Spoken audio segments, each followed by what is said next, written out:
Integration AOMC चा area काय असेल इंटिग्रेशन फ्रॉम 0 इंटिग्रेशन फ्रॉम हा काय असणार इथं 0,0 आणि ही लाईन तर मला ऑलरेडी त्यांनी 4,0 सांगितलेली म्हणजे x इक्वल टू 4 सांगितली म्हणजे हा पॉईंट काय माझा 4,0 तर लिमिट होईल माझा 0 to 4. आता AOMC चं कॅल्क्युलेशन कसं येईल इंटिग्रेशन y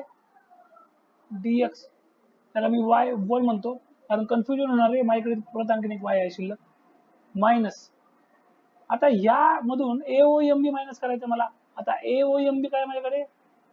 y2 dx आणि याची व्हॅल्यू कुठपर्यंत चेंज होती 0 to 4. आता y1 काय माझ्याकडे 3x plus 1 आहे मग मी सिंपल काय करतो 0 to 4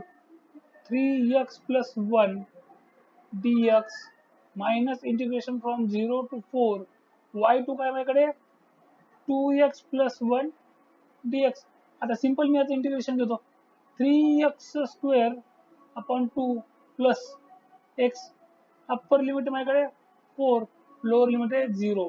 आता इथं मायनस आहे पुढचा काय 2x square upon 2 plus 1 sorry x upper limit 4 lower limit 0 मग आता व्हॅल्यू प्रूव्ह करतो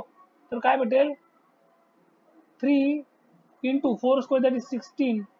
upon 2 minus 0 प्रूव्ह केला 0 होऊन जाईल कारण x आहे 0 प्लस आता x ची व्हॅल्यू परत 4 प्रूव्ह केली मायनस परत 0 प्रूव्ह केला तर त्याला फरक पडणार नाही मायनस पुढच्या वेळेस काय होईल आता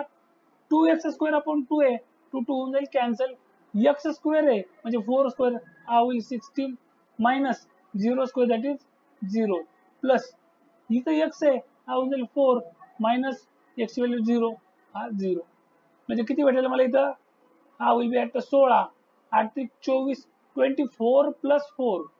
24 plus 4 minus 16 plus 4 20 is equals to